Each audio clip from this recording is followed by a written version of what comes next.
Hello everyone, and welcome back to the live stream. Wow, it's been a while since we've done this, so I've got a lot of new buttons I have to hit because we have added a Zoom call feature to the live stream. That means that if you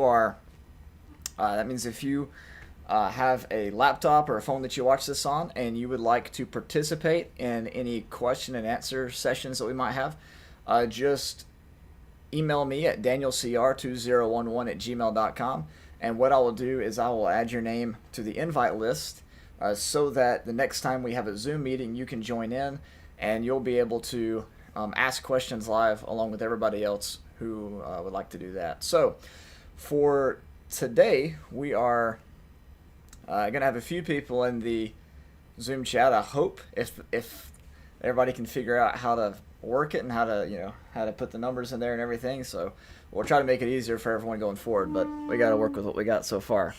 Today, though, we're going to be continuing our study of the Atonement, and this study is just sort of tracking the Atonement throughout the throughout the book of Genesis, and then we're going to move into the Levitical system, and then to the Tabernacle, and then to Solomon, and then David, and then on into Josiah, and then further to exilic, post-exilic, and then in the time of Christ, and then of course in the Christian age. So we want to cover the Atonement from every possible angle that we can think of, so that we can have a good grasp of the concept as a whole.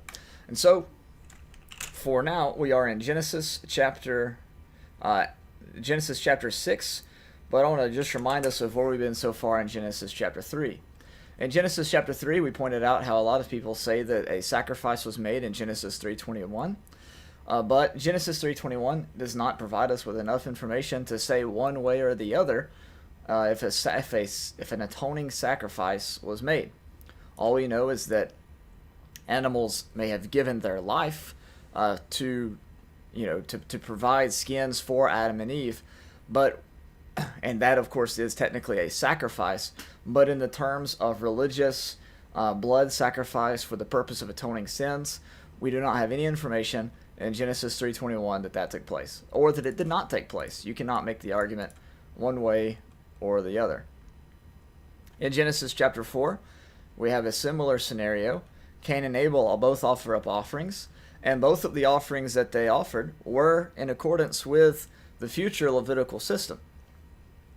Offering up the fruit of the ground was perfectly acceptable. Offering up the lamb was perfectly acceptable. The question in Genesis chapter 4, at least it seems to me, seems to be a heart problem. And again, the purpose behind the sacrifice of Genesis chapter 4 is not mentioned.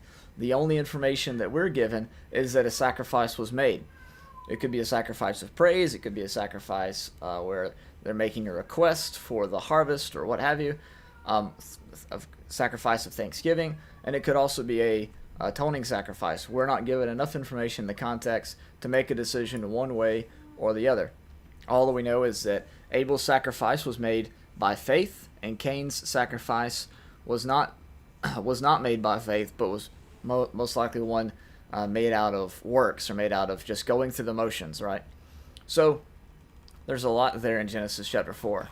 Finally, we come to Genesis chapter 6. And Genesis chapter 6 through 9 is the story of the flood.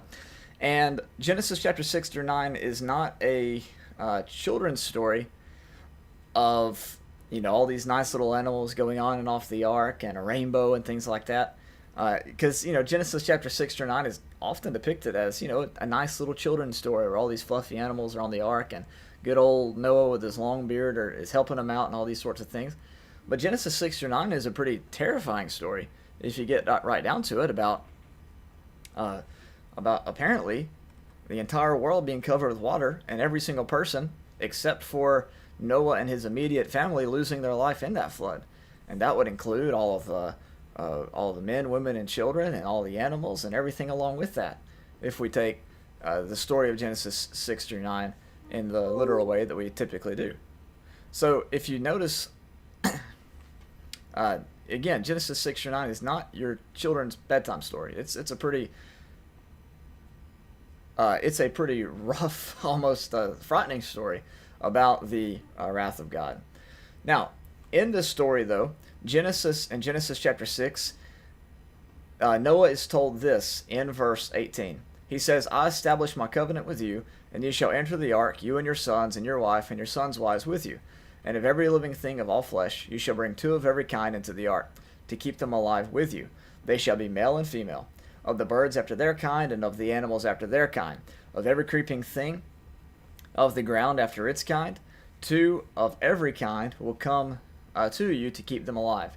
As for you, take for yourselves of all food which is edible, and gather it to yourself, and it shall be food for you and for them. Thus Noah did according to all that God had commanded him, so he did. Now the food that is edible in Genesis chapter 6:21 would need to be vegetation. Back in Genesis 1:29 and 30, we read, God says, Behold, I have given you every plant yielding seed that is on the surface of all the earth, and every tree which is fruit yielding seed, it shall be food for you. To every beast of the earth, every bird of the sky, and everything that moves on the earth which has life, I've given every green plant for food. And it was so. So up until this point in the biblical narrative, Adam and Eve and Cain and Abel and all those folks were vegetarians, as we would call them. And in Genesis chapter 6, the food that they would take onto the ark would be vegetation as well, not meat. In fact, in Genesis chapter 9, we read this in verse 2. The fear of you and the terror of you will be on every beast of the earth, God says to Noah, and on every bird of the sky, with everything that creeps on the ground, and all the fish of the sea. Into your hand they are given.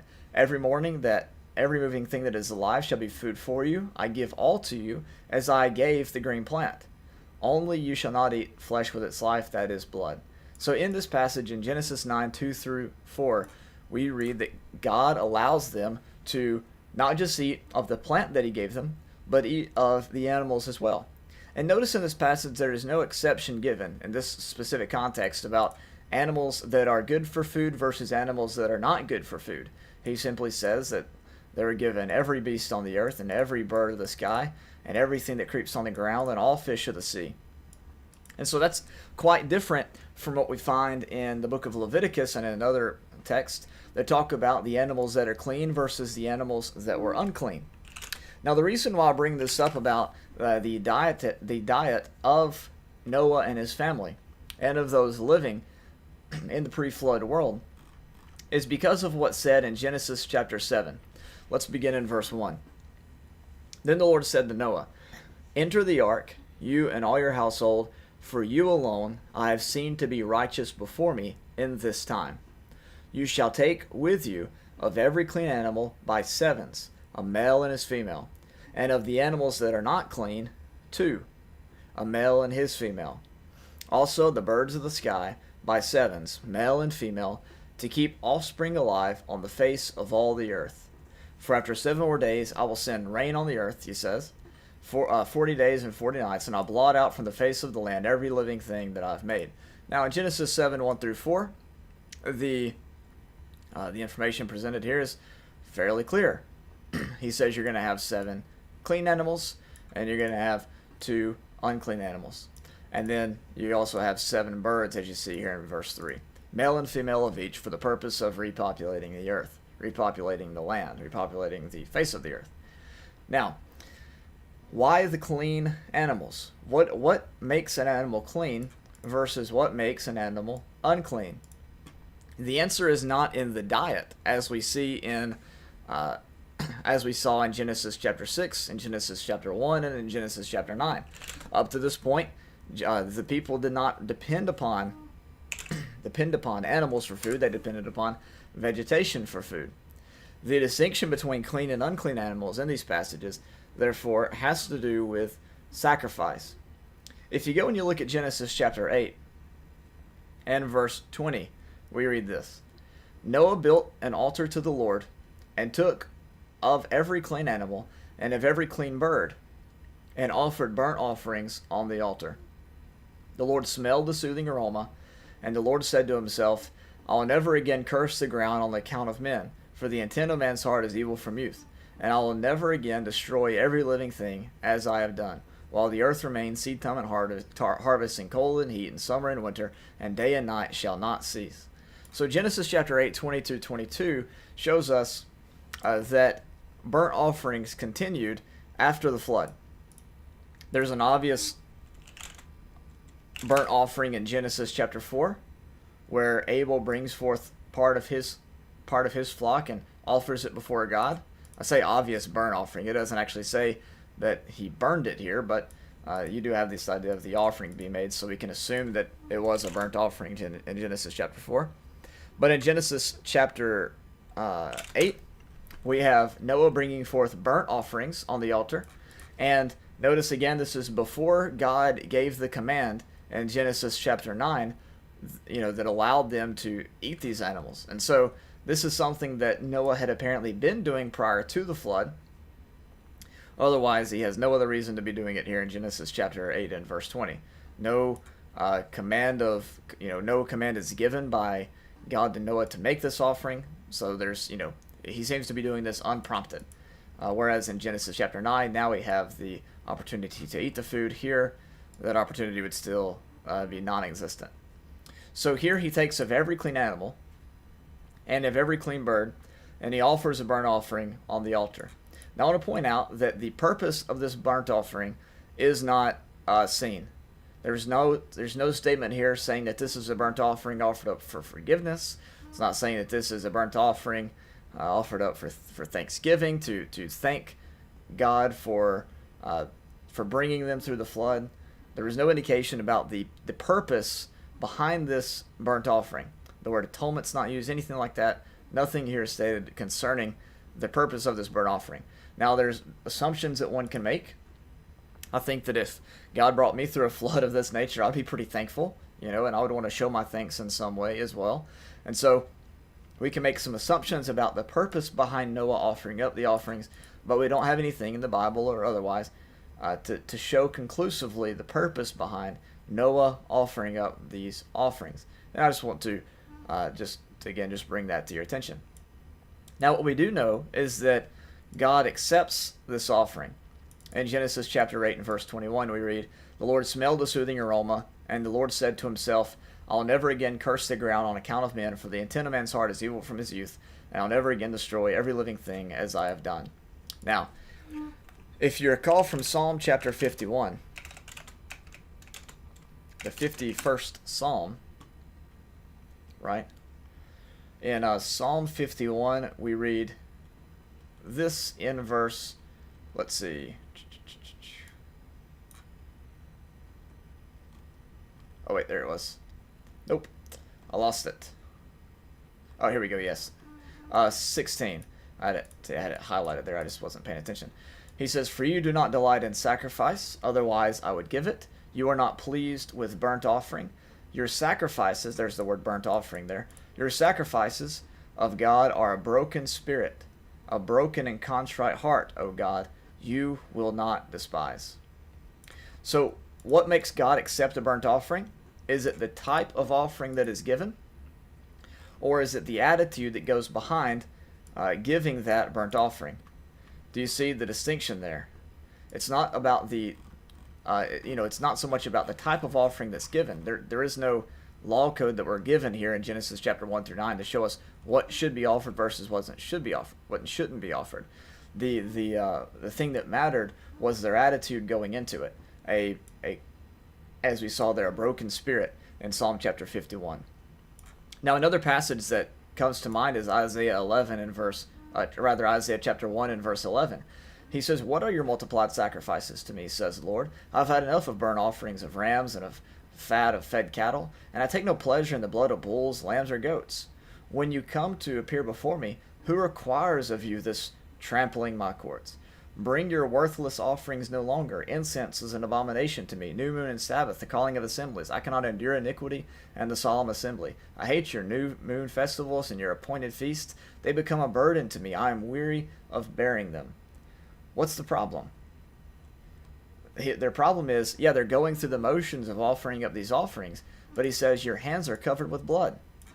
The sacrifices were not the point in the law. The point was a pure and a pure and contrite heart, a broken spirit, as we saw from Psalm 51. In Genesis chapter 8, this offering would be useless, like Cain's offering, if Noah did not have that broken spirit, if he's not coming to God in full sincerity. And this is the point of emphasis of Genesis chapter 8 and 20 and 21. What made the smell soothing to God, what made it smell good to God, had nothing, was not the contents of the offering, although the contents mattered. It was clean animals as opposed to unclean animals. But what mattered, what made it soothing, was the attitude that Noah had when he brought these burnt offerings before God. Again, you can bring as many clean animals that you want to before God. If you're not having the right spirit, it's not going to matter. That's not, going through the motions doesn't do anything. It's the attitude that you have when you approach God. That's what truly matters. And so in response to this, God makes this promise that he's never going to destroy every living thing as he has done, as you see in Genesis chapter 8 and 21. All right. And so that's probably a big deal and another discussion for another time, but that's what we have. In Genesis chapter 9, we see that God makes this covenant further with him and with every living creature and all the birds and the cattle, etc., that all flesh shall never again be cut off by the water of the flood, neither shall there again be a flood to destroy the earth. And so that's the story of the ark, and the little bit of sacrifice that we have in this story is seen in Genesis chapter 8, 20 through 22. It is interesting that there were clean and unclean animals at this point, and it makes you wonder when those commands were given, and what made an animal clean versus what made an animal unclean, how similar that was to the law, and if the law concerning clean and unclean animals was already something they were accustomed to, like circumcision at that point. So, a lot of things to think about. I'm going to unmute the call real quick for everybody that's in the Zoom chat. If you have any questions, just let me know. Let me know now.